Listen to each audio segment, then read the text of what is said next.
Okay, moving into our first session, building a better future through students and the community.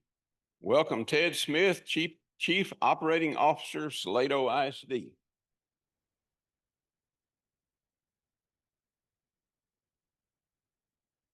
Welcome, sir.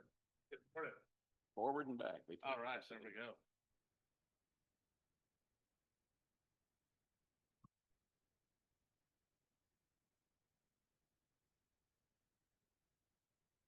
Well, good morning and welcome to Salado Middle School. I hope you're enjoying this very beautiful facility. A little history about this place.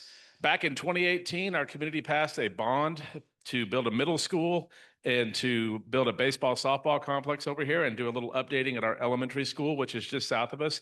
Prior to that, it had been 2007 that we had a bond passed to build a high school over here, and we're a growing community.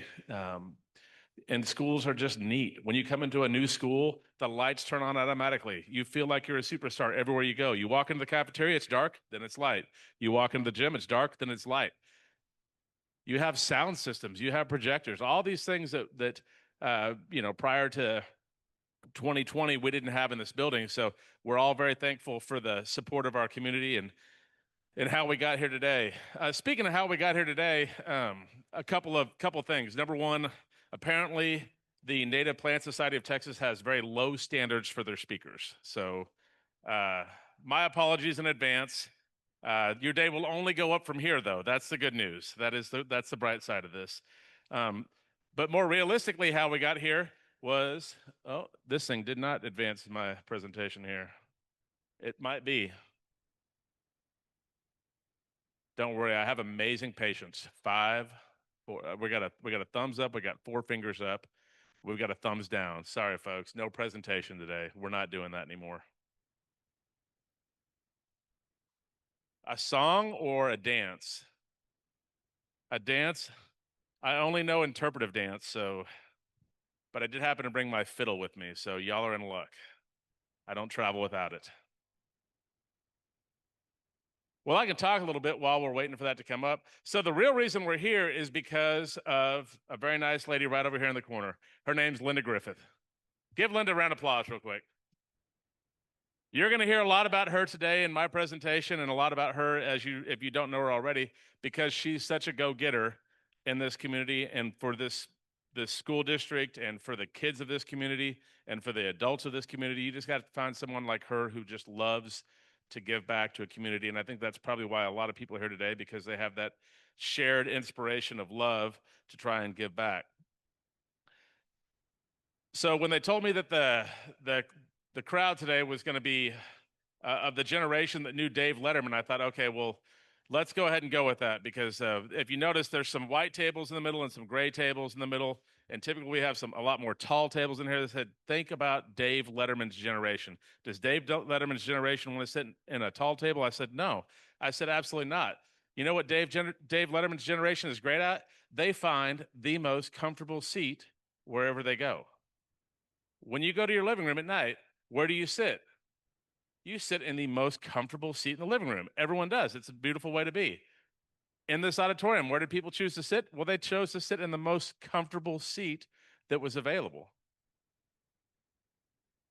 So, in honor of Dave Letterman, here's the top 10 ways that a school district and a NIPSOT chapter can partner to support each other. Number 10.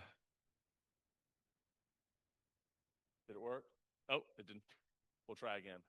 Next slide, please. There we go.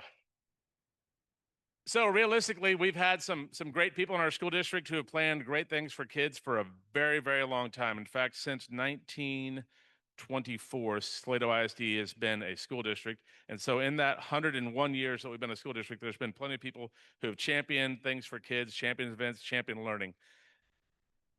A few of those people a couple years back said, hey, we'd love to put on a nature event, a nature fest. And that's really how we got here today, was because someone said, hey, I want to make sure that we're incorporating natural science into our kids. I want them to get exposed to some things that they maybe otherwise wouldn't have seen or learned about, because it's not part of a standard everyday school event. So how do we do that? Well, you find the right teacher and you find the right community members and the right events, and you start collecting these things together and you start organizing and you come up with a timeline. But this isn't unique to Salado. This can go on anywhere. And so as you're sitting there thinking about, well, how do I make sure that my influence is exponential, and how do I make sure that everything I'm doing is multiplied across my own community in the state of Texas? Well, I'm going to give you 10 things that you can transfer to your area, your school district, your chapter. Because one thing we know about kids and parents is that every kid wants a great experience at school. They want to come to school, they want to be entertained, they want to be educated, they want to be around their friends, they want to be comfortable, they want to have a good time. What's every parent want for kids? They want their kids to have a great experience. Do they necessarily want their kids to learn about the Texas history, about Texas history? Maybe, if you're a Texas history fan. But we know that one thing's for sure is they're very concerned with how their kids respond to education, how they respond to what's going on in their classroom. That being said, what a great opportunity to give kids something to come home and share with their parents about. Hey, today was something different. Today was something special. We had all these different learning activities at our school.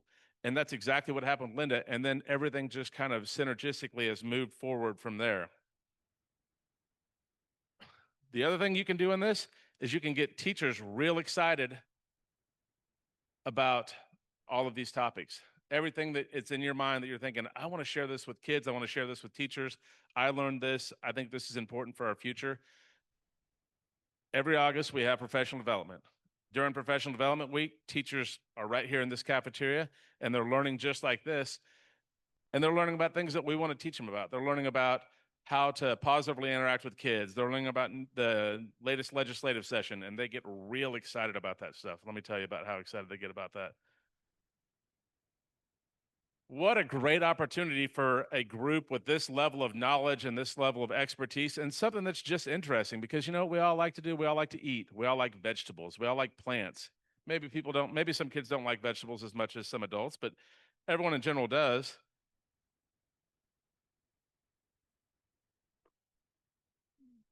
So what a great opportunity to get together with adults in August when it's hot outside and nobody really wants to be outside in August. That's why I was thankful that this was moved to October. And then with kids, October's a great month. May, April are great months because when you start thinking about planning these events and how you can cooperate with a school administrator, a school district, an elementary school, your grandkids' school, your kids' school, a school in your neighborhood, you just got to think, when do kids want to be outside? When do I want to be outside as an adult? I want to be outside when the weather's nice. I don't want to be outside when it's hot. I don't want to be outside when it's really cold. So keep that in mind if you want to take on number 10. By the way, some of these things are easy. Some of these things are hard. Some of these things require a lot of collaboration. I'll go with this one being one that requires a lot of collaboration.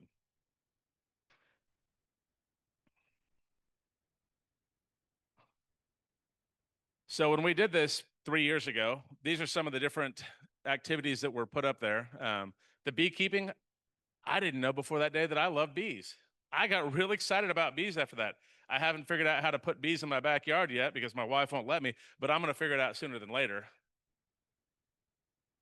Groundwater, I knew I was passionate about water because I like everything to be green and I like to drink and I like to bathe. So the thought of maybe losing groundwater or the issues we went through for the last couple of years in Central Texas with the drought, the real issues. We're building a high school across the street over here, and it was a struggle to figure out how are we going to have enough water to have a new high school right there and to have athletic fields and all of the things to flush toilets. And so we worked hand in hand with our local water supply company because they had two options for water for us. They said, well, you can get water out of the ground over here. It's from the Edwards Aquifer. Do we have Clearwater in here? Is there anybody from Clearwater here today? Oh, ooh, now you are too late. We're here. We're here. Thank you. No. I heard you loud and clear. We're good. Okay, so Clearwater Underground Conservation manages our local aquifers, and we have wells throughout our school district. So Clearwater also manages the aquifer for the village of not the village of Salado, excuse me. Thank you, Village of Salado, for being here.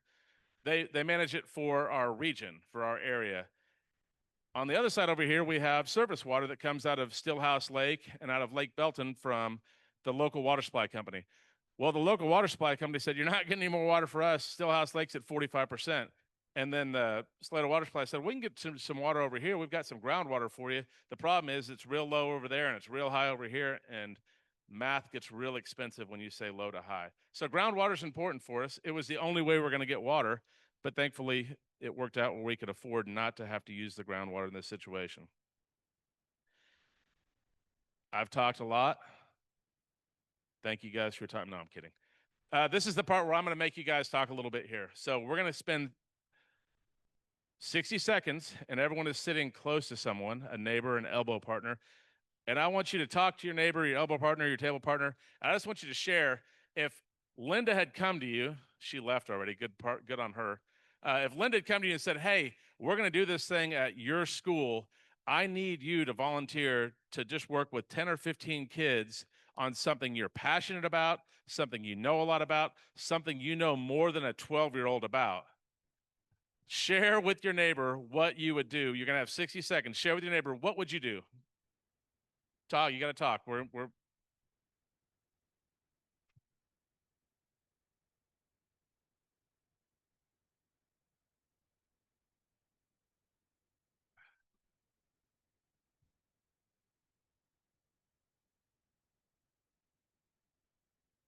woo. Did you want the lights off? Oh, you want the lights off. Okay. Okay. Okay. And now if it's too bright, we can also, if you go back here. Yeah. So you can do this, and then you can just down, and it'll dim for us.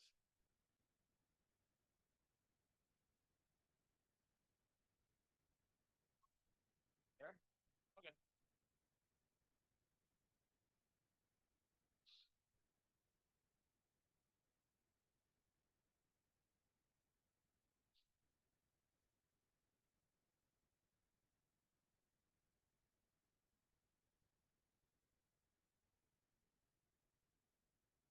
All right, we're going to come back together in 5, 4, 3,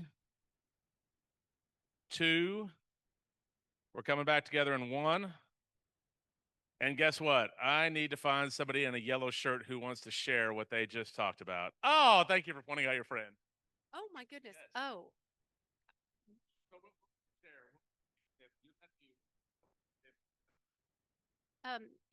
insects.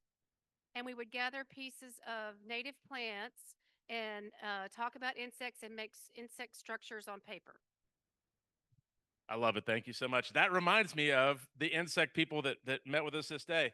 So one of the things that stuck with every kid that came through there, and then they went home and told their parents, which their parents were so thrilled about, was a cockroach can live for 11 years on your toenails. Now, is that true? I don't know.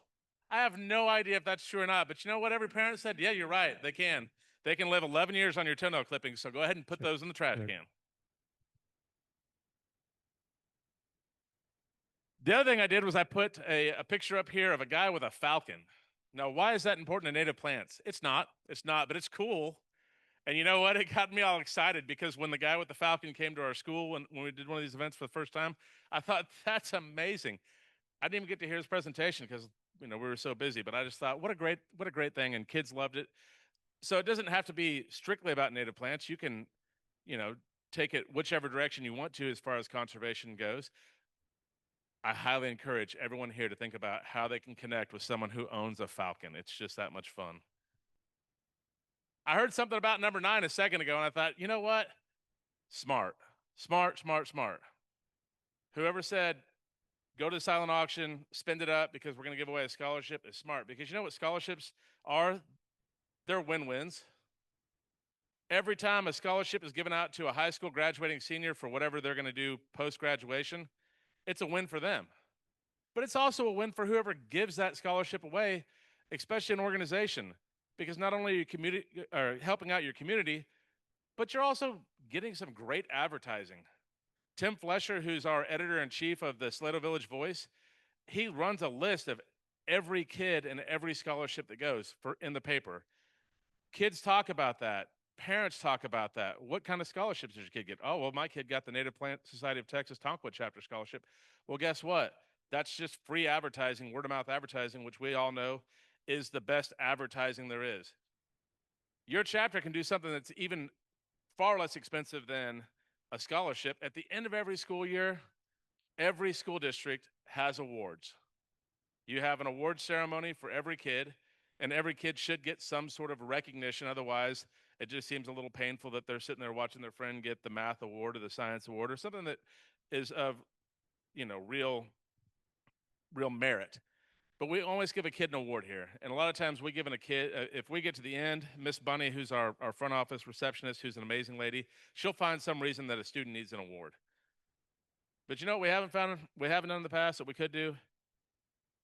We've got kids who volunteer all the time around here helping out, pick up things. We could give somebody a NIPSOT award. We could give somebody a Tonkwit chapter award at the end of every year, and it would cost us a certificate. But what does it do? It spreads our mission. It spreads our values. It gives the kids something to talk about with their friends, their parents, their grandparents, and it's $1. So think about it. If you got a chance, look ahead to your kids, grandkids, school district, and think about how you can slide some awards in there. Hey, here's some certificates. This is for this kid who maybe didn't get recognized for something else. Find a way to recognize that kid. Find a way to celebrate that kid at the end of the year.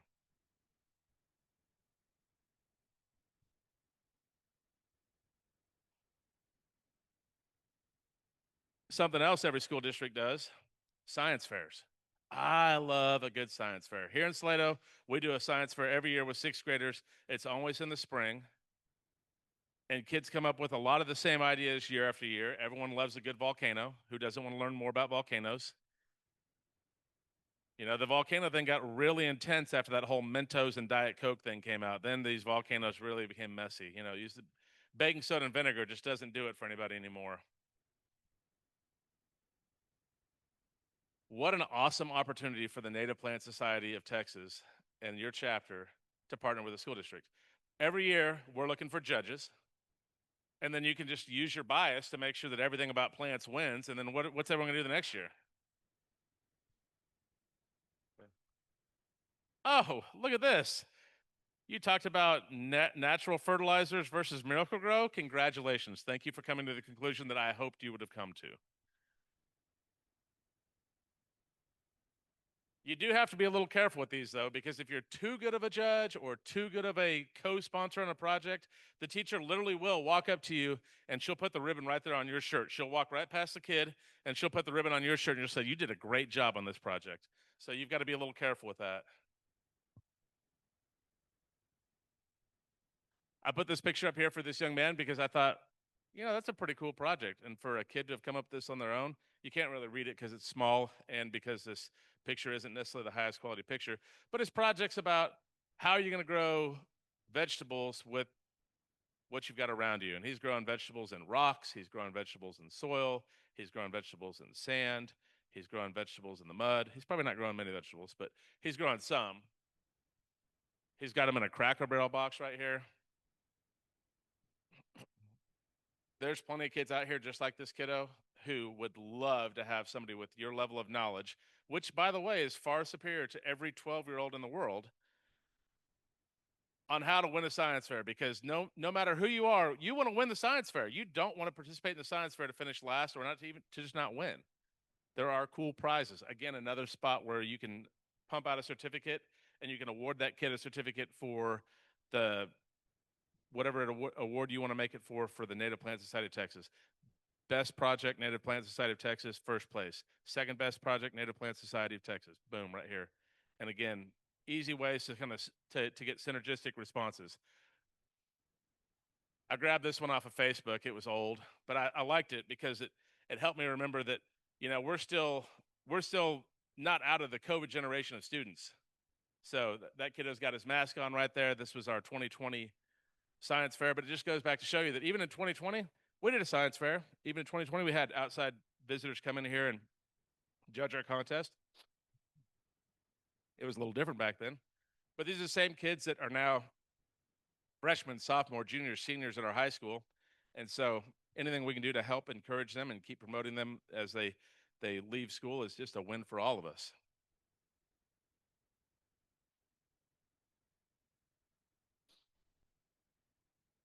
Remember how I said you were going to have to participate because I talk too much? It's time again. All right, with your neighbor, your elbow partner, or somebody around you, I want you to share one idea of an award that you could give to a kiddo at the end of the year as a Native Plant Society of Texas chapter, or if you can't think of anything like that, share an award that maybe you got or your kid got. But let's talk about awards and let's brainstorm some ideas together as a collective group. You've got 60 seconds. The lights came on, which means my next set of victims is about to come up. So I hope you came up with some good ideas on awards. Because guess what? I'm listening. And I'm here for it. Because you know what we're going to do at the end of this year? We're going to have some award ceremonies. All right, I'm looking at this table right here. This table right here has got some great ideas. They didn't make eye contact with me. That's how I know they have great ideas. All right, guys, what do we got? We got one award here, award that somebody won, you won, an award you suggest? I was telling, I do a small homeschooling group, and we do a Texas wildflower every morning and a Texas bird. And then at the end of the month, we give kind of an ID competition test to the students and give them an award based off of who got the most correct. That's awesome. I love that. In fact, you just triggered my memory here. I've got a great story about bird IDs. I'm going to share that one later, though. That's really, this is going to be fun. All right, somebody else who's not making eye contact. Nope, you're making eye contact. Well, I'm going to hand it to her because she had a great idea. Well, I think we also agree with the prize idea versus the award. You know, award being kind of like both participation, but also like winning something. And so we had an idea of identifying native plants in your neighborhood, maybe a contest to see how many people can accumulate, taking a picture and noting what you found, because that also gets the neighbors involved when you're poking around in their yard and they want to know why. And then maybe a Jeopardy game where you do like a game at the end where people identify plants or something like that, that they can, the kids can win or get recognition from that. Excellent. I'm sending those kids to Dr. Cryer's yard because he's got lots of native plants. I saw them this week. They're beautiful.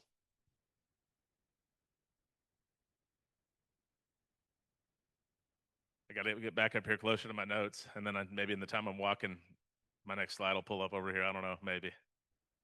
Ah, there we go. Number 7. This one's a lot of fun. This one's a lot of fun, and it is so the mission of this organization, and it's just something that anybody can do. Because you know what kids want to do? They want to go out and walk in the woods, and they want to throw wildflower seeds out. So guess what we do? We take kids, we take them out to the woods, and they throw out wildflowers in the prairies. In fact, we're not even taking them to the woods. We're just going to take them across the street to our new construction site over here. And one of the things that we made the contractor and the architects build into the plan was different seed blends that we wanted to see over there. And so on every slope of all of the retention ponds that we had to put in by building code, there's going to be a wildflower blend. Hey, that's great. Guess what? Yeah. Thank you. Not my idea, but I'll take credit. I appreciate that. No, it was a great idea. Same thing with the grasses over there. Now we're going to let them professionally plant this native seed blend for grasses over there. But I'm pretty excited about the kids getting to go around and throw out plants. I put some pictures up here of some past times that we did something similar to this, or we did this. So the first one we've got right here is we've got a sculpture garden in Salado, and I'm not even sure that that's from the sculpture garden in Salado. I just love that picture because you take kids to a sculpture garden, and they're going to spread seeds, they're going to plant things, and they're going to do something funny like that, and they're going to mimic every sculpture in a picture. And that's fun. And they remember that. Little picture right there of some seeds that came from the local chapter's website. Because again, what happened when I went to the first NIPSOT meeting? Linda handed me a packet of seeds. I was like, heck yes, because you know what I've got? I've got 2 kids at home. And you know what they need to do? They need an excuse to go with me to Miller Springs.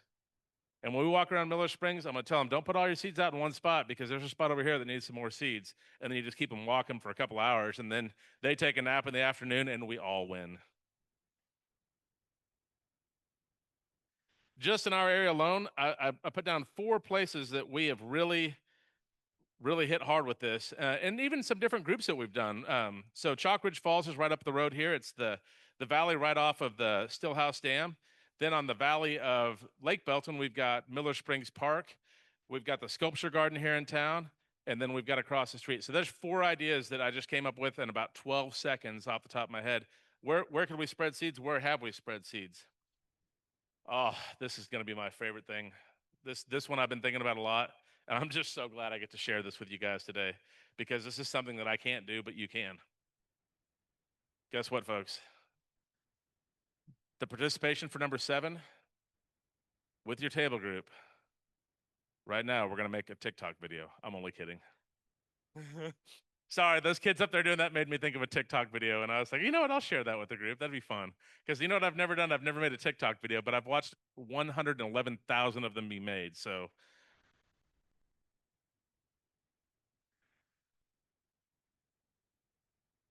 a little bit about Chalk Ridge Falls and Miller Springs, beautiful places. Chalk Ridge Falls is managed by the Corps of Engineers. Miller Springs is allegedly too, but the city of Temple and the city of Belton have Miller Springs. And so they do cleanup events out there. There's a youth advisory committee with the city of Belton. That's another great way to partner. I put school districts up here because I work for a school district, but I also love municipalities, and I love the ability to partner with municipalities because they have resources and opportunities and just ways for us to partner with them. And it's just a good idea. These are probably things your chapter's already doing. So if they are, good for you. If they're not, you know, here's some good ideas. That's what I'm here for today anyways, is to share ideas and learn about what other people are doing. Number 6. All right. We did this well in Salado, actually. If any of y'all made it down to Barrel Brewing last night, anybody make it to Barrel Brewing? Show of hands who the drinkers are? No, just now, Barrel Brewing is a great place, and you know, as a school district, you have rules like, hey, kids, you know, you're not allowed to wear shirts that advertise alcohol on them. Barrel Brewing being one of those, and so, you know, very well-intentioned, well-meaning kids were like, hey, by the way, you know, this doesn't meet our code of conduct or our you know, our standards, but I think it's great that you have a good-looking shirt there.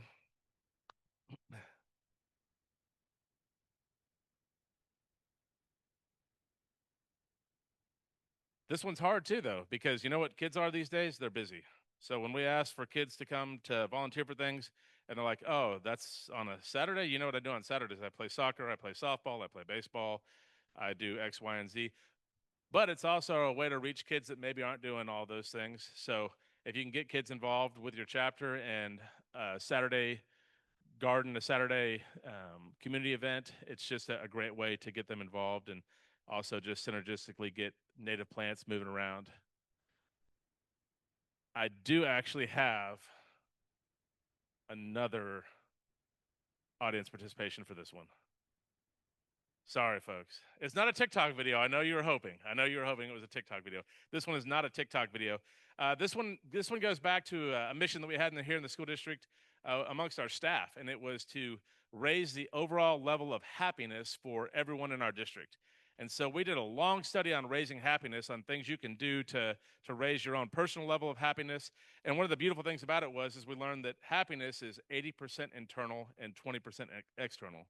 So if you do all the research on it and all the studies, 80% of your happiness is just things that are internal and things you worry about versus things you don't worry about, and finding contentment versus complacency. Am I content? Am I complacent? Well, you're probably content. So our activity for right now is, I bet everyone in here has a cell phone. Nope, looking around, everyone here has a cell phone. That was a winning deal. Guess what? You know, in school, we tell kids all the time, hey, by the way, put your phone away, or we used to. Now it's a state law. You can't actually use your phone in school anymore. Beautiful state law, by the way. Best thing came out of the last legislative session. So I want you to grab your phones, and here's what I want you to do. I want you to send a message to someone you haven't talked to, and I'll put a small perimeter on it, the last week. Just send a good morning, I hope you're having a great day message to somebody on your phone right now. I need you to grab your phone. You're going to have 60 seconds to do this. You can scroll through your contacts, but I just want you to send a message to somebody. Hey, good morning. Hope you're having a great day. Happy Saturday. Because you know what it's going to do? It's going to make their day better. And it's going to make your day better. And guess what? I'm going to ask you who you sent it to in a little bit. So no cheating. Brian, I need you on this, brother. I know you got a phone. This one's not quite as loud as the ones previously, but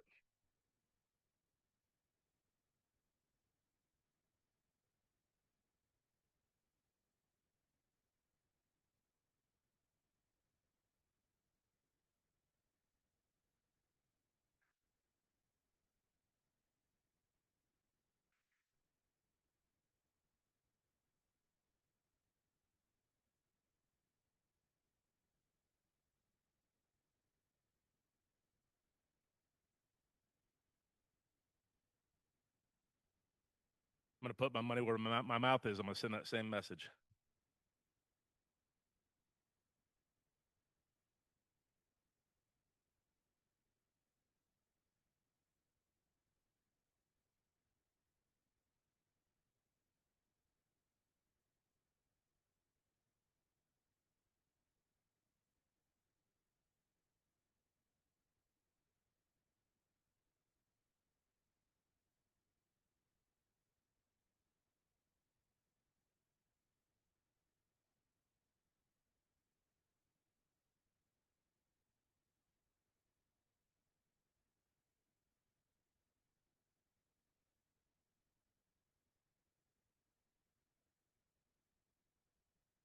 I cheated just a little bit. I sent it to 2 friends. It was a group text that popped up. 2 friends I hadn't talked to in at least a month. My message just says, "Happy Saturday, my friends. Hope you are crushing it today." That's all it is. But how much better does it make you feel, and how much better does it make them feel to know that, hey, my friend was thinking about me on a Saturday morning? Just something easy you can do, something easy you can teach kids to do. Just keep building those connections.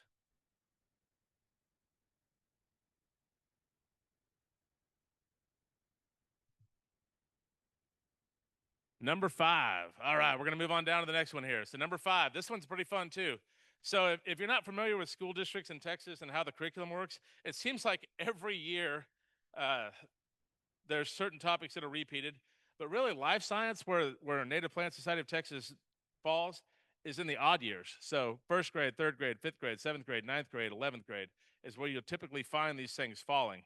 And so coming up with ideas on how you can integrate activities with the Native Plant Society and the grades, really think about the odd grades. So in 7th grade, you've got life science. This is the one that I'm the most familiar with because I was a 7th grade science teacher for years.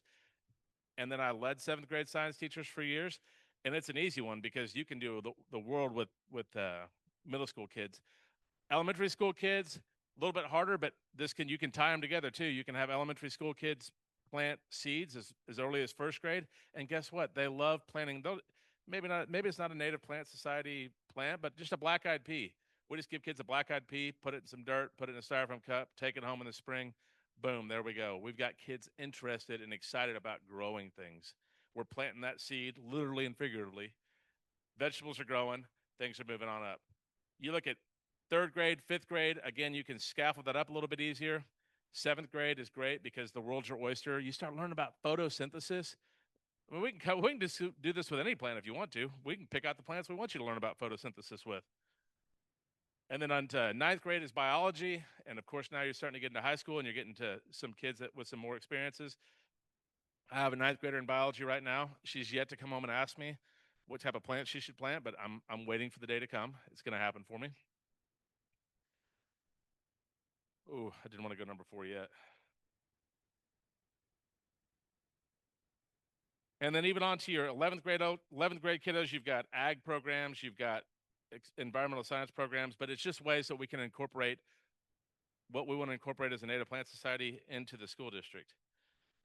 Speaking of incorporating things in the school district, let's go back to knowledge that we have versus knowledge that we don't have. I love this. I love this question because people bust this on me all the time. Does anyone in here know who invented the cotton gin?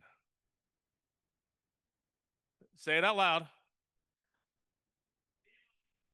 Everybody knows who. Why do we all know who invented the cotton gin? It's an important invention. It is, but why do we all know that? It is the wildest thing. Elementary school. I mean, everyone was taught that. It's like, okay, well, what's the mitochondria of a cell do? The powerhouse of the cell. Please tell me you're in education. Did you remember that? Or are you in education? There we go. She remembered it. 50 years ago, the powerhouse of the cell. Guess what every 9th grade kid's going to learn about this year in biology? What's the mitochondria do? It's the powerhouse cell. Why do I care if it's a powerhouse cell or not? You like your grass to grow? You like your plant to grow? When you go outside, you want to play in the mud or you want to play in grass? I want to play in grass. Okay, well, guess what? You got to have mitochondria if you want to play in grass. No mitochondria, no grass. No fertilizer, no grass. No water, no grass. How do we keep water available for our grass? How do we keep water available? Well, maybe plant native plants. I don't know. Maybe maybe don't plant things that are water hogs or die. We learned the hard way here at the school district. I'll promise you that. You'll yeah, you'll see. I mean, as you look around, you'll see it, but then, you'll see it maybe in a picture or two later here about how hard that lesson was to learn and how expensive that lesson can be to learn. That's a terrible one right there. I don't know who thought this was a good idea, but I had to share this because I thought it was great. What are these kids doing? Well, they're trimming off part of a prickly pear plant. I know. You can't even get close to those things without finding some spines in your shoes or your knees, your feet. But we're really good about doing this in Salado, and I think other places are probably pretty good about doing it too. I just, it's kind of a sense of pride. We can wear this one like a badge on our shirt over here because we do it so well. We do service learning exceptionally well here because we've got great kids, great families, and great parents who don't mind if we take their kids and instead of them running laps around the school or lifting weights, we say, okay, kids, today in athletics, y'all are going downtown Salado and you're going to put out mulch. You're going to go downtown Salado, you're going to pull weeds. And so there's awesome opportunities out there for kids and groups to help out a local community. They do need some direction though, because you know what? We never would have come up with this as a school district. Hey, let's go put out mulch in these Native Plant Society of Texas flower gardens along Main Street in Salado. We wouldn't have come up. It never would have crossed our minds. But someone came to us and said, hey, guess what? Can y'all do this? Yeah, we can do that. And you know what we're going to do? We're going to do it with some kids, and they're going to see those signs out there with the different plants on them, and they're going to get real excited about, milkweed? Like what? Why am I getting excited about milkweed? Well, let's talk about milkweed. Is milkweed an important plant to you? I don't know. Do you like monarch butterflies? No, I don't know. Maybe. I don't know. But you're right. So it's all those kinds of things that then they just circle and add. And sometimes people are like, well, I don't know if we're doing this for a good reason or not. You're doing it for a great reason because you know what? If these kids aren't exposed to it, they're never going to learn about it. They're never going to know about it. And school districts aren't going to come up with these ideas on our own. It's going to take people like you that says, hey, I see a need. Do you have any free labor? Like I'm talking like free, like, those Nike plants in Indonesia free. Sorry, that was a bad joke. We'll go next slide on that one. Outdoor classrooms. So we're working on building some outdoor classrooms right now. And one of the things that I've learned over the years is that kids, they all learn differently. If you think about how different everyone is on the outside of their body, just look around at your neighbors. Look at your table mates. Do they all look exactly like you? Nope. Some of them don't even look anything like you. Well, guess what? Kids' learning styles are probably not a whole lot different. If you think about how different we are on the outside, that's how different kids can be on the inside. Now, some kids might have dark hair or blonde hair, or some kids might have big feet or small feet. So there's certain categories you can lump them in together. But kids in general learn differently. And so figuring out a way to reach all kids is part of a mission of every school district. And it should be a part of a mission of every community. Because when we stop working, those kids will be working, hopefully, and they'll be productive and they'll be helping us out and they'll be doing all the jobs that we used to do prior to us not working. Outdoor classrooms are just great ways to bring kids into the fold that maybe don't learn as well in a classroom. Speaking of hard lessons right here, you can see that bench right there, home of the Eagles. That's actually right over here on the backside of this school. That was a crushed granite bed that originally had some plants in it that did not make it through snowvid, and so which made for a great space for opening up an outdoor flower or an outdoor classroom because you can go out there and teach and not worry about killing anything because it's already dead. And then I just want to show off a couple of the other outdoor learning spaces that we've got just here locally. So not far from us is a Boy Scout camp, Boy Scout, Girl Scout camp, and they've got an outdoor pavilion we can use. They've got a big pond where we can teach kids to fish. You can also do studies on plants and animals. Just talking about the gathering with the homeschool group, the different native flowers. That's also a great school project that can be incorporated with the Native Plant Society of Texas. You can take kids out, you can have them pick wildflowers, press them in a phone book. Good luck finding a phone book these days, though. And then they can mount them on paper, they can glue them down on paper, they can label them with a scientific name. It's a project as old as time, but guess what? It's fading away because we need more people talking about it. We need more people discussing why that's important.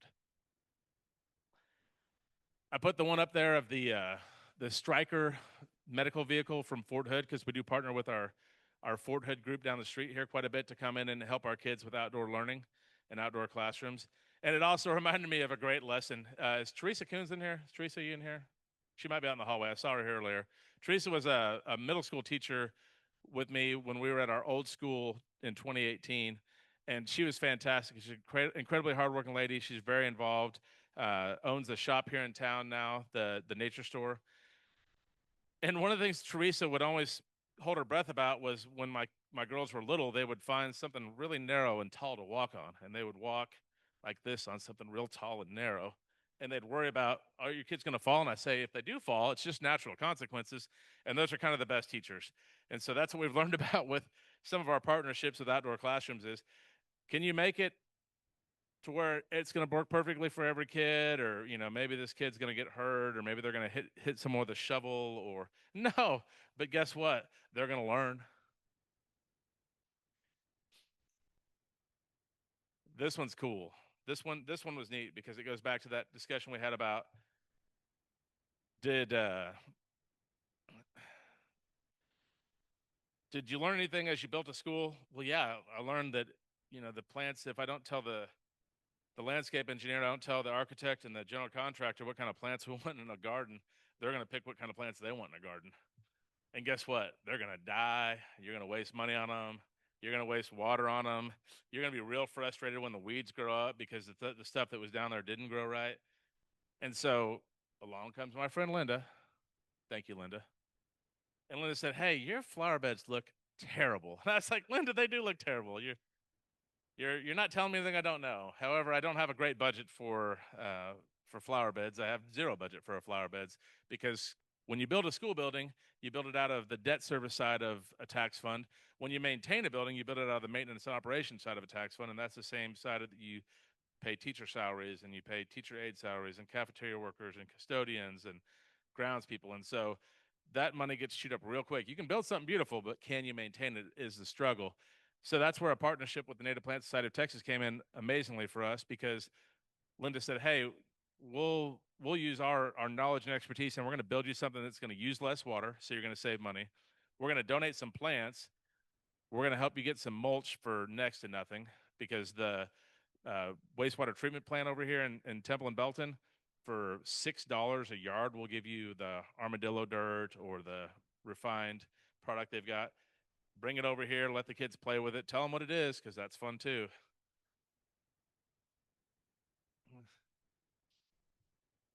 And so now we have beautiful gardens out in front of our school. And then when Linda found out that we were going to get to host this here, she said, "Your garden in the back of the school looks terrible." I said, "Linda, I know.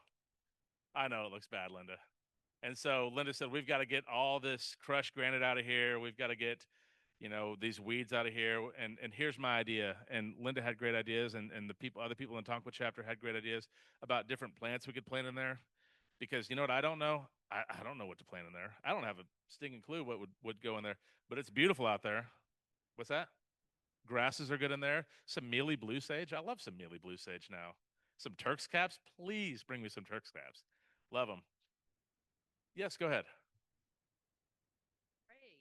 The front box in your entrance that's full of native plants looks beautiful. There we go. Thank you so much. And again, like we would, as a school district, we never would have come up with on our own. Hey, how about some native plants in this front box up here that'll look way better than, and the only thing that Linda said was, "Can you move that tree?" And I was like, "Linda, we can't move that tree." I don't know, it's a Chinese pistachio tree or something up there. I'm not sure what it is, but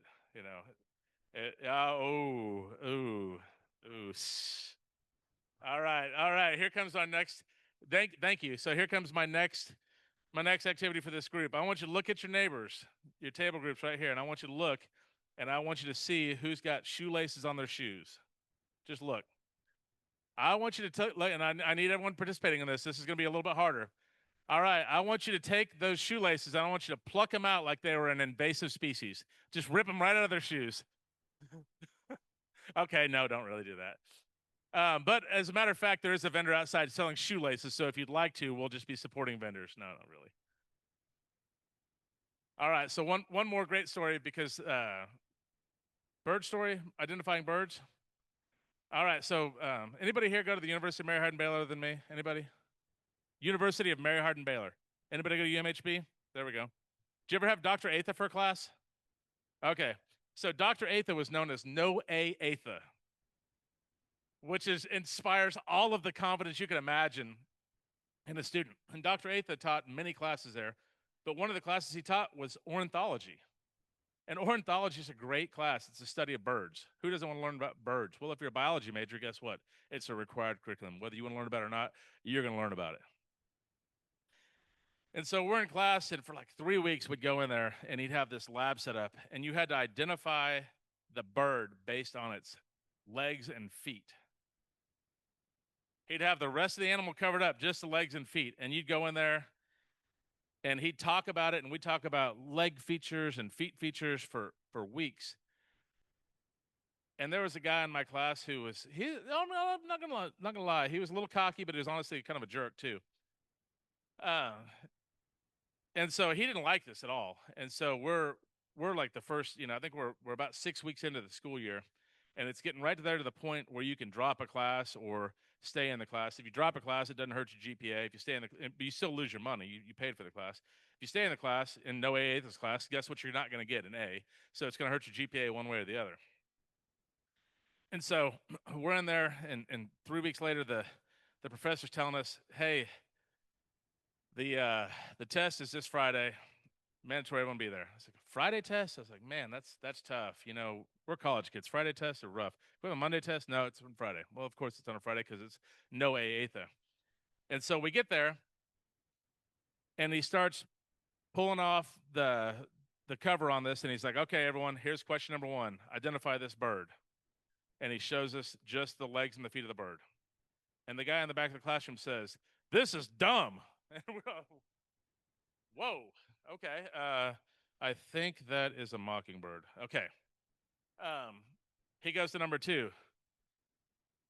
Number 2, guy in the back of the class. You're an idiot. Wow. I mean, this is a college professor. No way that he's yelling at. We're all just in shock. Write it down. Okay. That one was definitely a sparrow. Number 3 pulls it off. This is the dumbest thing I've ever seen in my life. I was weird. It's like, oh my gosh. And the professor's like, hey, sir, you can stop talking. And he goes, you know what? I'm out of here. And he starts walking out the door. And the professor says, what's your name, sir? And he said, tell me.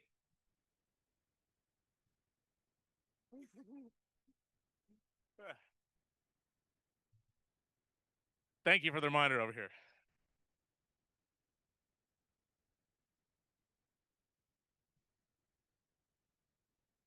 Going back to that comment about how the lessons learned and how beautiful it is, you're right. Like from that to that, because you know what that does? This picture on the right, or on your right, that inspires kids, it inspires adults, it inspires schools. Because everyone looks at a plant and a flower and they think, man, that's beautiful. I'd love to have that in my yard. I'd love to see more of that. What in the heck is it? And we get lucky now that iPhones will do us a little plant identification that's, fairly new technology, and it's not always accurate.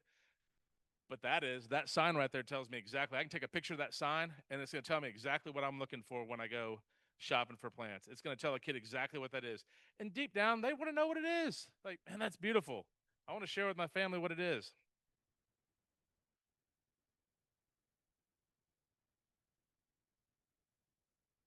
They work hard here in Salado. We're expanding. We've got a garden going up down next to our administration building, a teaching garden, found some partnerships. It's, again, just a great opportunity to share with this community. It's also a great opportunity if any of y'all are from out of town and you stayed here in Salado last night and you went to the restaurants, you walked around. We travel a lot as a family, and I love going to do things that are really just ecotourism. Like when we go to a different place and you look on TripAdvisor, what are things to do? Because TripAdvisor will tell you, well, go look at this flower bed, go look at these plantings, go look here. And we do, because I set the agenda when we travel. So I get to pick out what we're going to do. And I hope that translates over to here, because when someone searches for TripAdvisor, things to do, I want them to see things like go to Barrel Brewing, go to the Salado Museum, go to the Salado Administration Building and see the ecotourism, see the flowers that are planted over there. visit the outdoor classroom. I want us to be able to host events over there where we can share with our community and share with our kids in an outdoor setting where we're not but almost a half mile from this location, and there's sidewalks that are coming. So we can take kids, put them on a sidewalk, walk them over there. They can have an outdoor classroom experience. We can walk them back. They're going to get a little fitness, a little exercise, and they're going to get an outdoor learning experience, which we know as we look at our neighbors who look different than us, kids learn different than us. All right, the last thing you can do as a native plant society or a school district in a partnership, because I could be talking to school districts here also as I wrote this slide, I said you have to find a way to yes. It's a great phrase and it's real. And I put 4 ladies up here that I really wanted to highlight because it's 3 or 4 ladies that really trigger so much of how this all came together for us as a school district and how we can help to keep promoting this mission forward. There's Linda in a great hat. Thank you, Linda.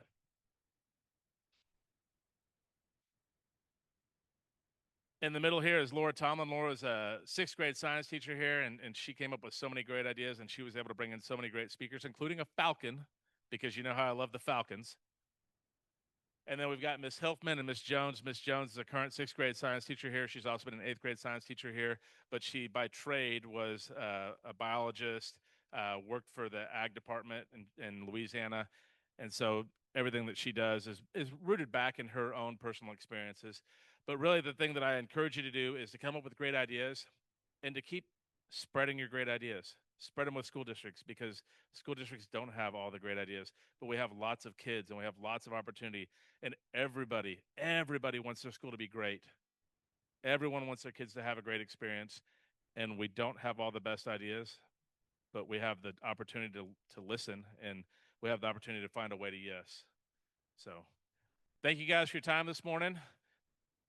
I have no idea who's coming after me, but I've appreciated spending an hour with you.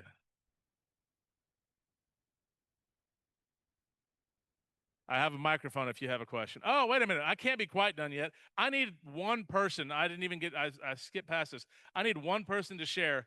Did anybody get a text back from who they texted? Oh, yeah.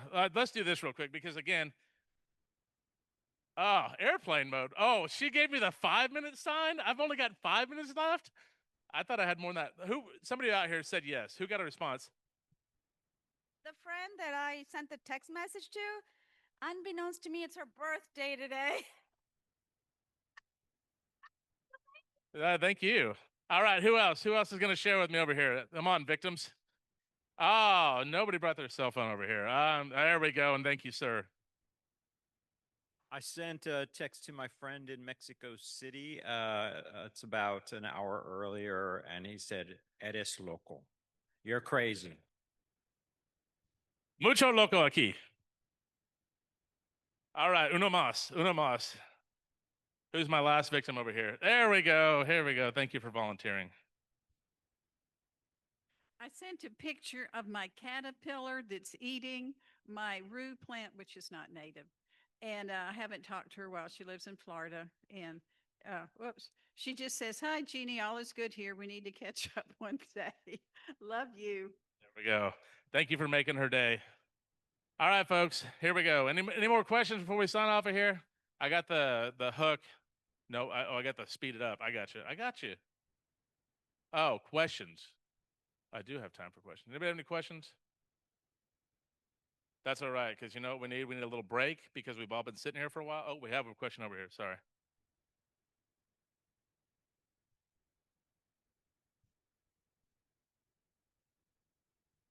Yeah, hi there. Thanks for all you do for the kids and in school, but I'm wondering what kind of level of effort this work is that you do along native plants or the ecology or ecotourism.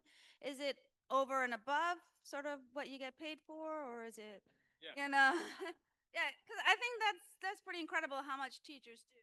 It is incredible how much teachers do, and I'll promise you that, and I have this conversation with when I was the building principal when we opened this building, and even now in my current role, I always tell people that, and I tell people when I hired a teacher, when I hired them, I said, I don't need a 40-hour-a-week teacher. I need a 60-hour-a-week teacher, and I know that's tough because you're going to get paid for 40 hours a week, but you know coming into it that our kids need this, our kids need you, And so it's going to be very intensive. So it is above and beyond what you normally do. And then we have that conversation that it's great to be important because being a teacher is important, but it's very hard to be important every single day. And if you're a teacher, a bus driver, a custodian, a school district employee, you're important every single day. All right. Thank you guys so much. Oh, we got one more back here. Yeah, no, you need. I'm a teacher in Austin ISD, and I just want to say I love all these ideas. They're amazing. But if you're like a parent or grandparent and you just send me an email with an idea, I'm gonna be like, that's great. I have no time or support. But if you're a retired person who has time and money to give to your teacher and you say, hey, I have X amount of dollars to give you and X amount of time to give you, I'm more than happy to work with you to do something with my kids. But if it's just me alone in the dark and you sending me ideas left and right, I'm going to get overwhelmed because I do have a lot of work to do. And again, I only get paid for so much. So I'd love to do the amazing things you guys do in my classroom, but your teachers, your kids' teachers need support from you. So if you have that, please provide that to your kids' teachers. Thank you. Thank you so much. What's that? She said we can stay in here all morning with questions. I heard her say that. She said, don't, nobody. No, I'm kidding. She said till 9:15. I think that's the next natural break, but we have been sitting here a while. And as somebody who leads professional development on a regular basis, I know that sitting in one spot for any period of time is taxing to both your body and your mind. So please get up, take a break, run around, visit the vendors. I know they would love to see you early and often. Oh, never mind. We had another. There we go, Meg. Way to go.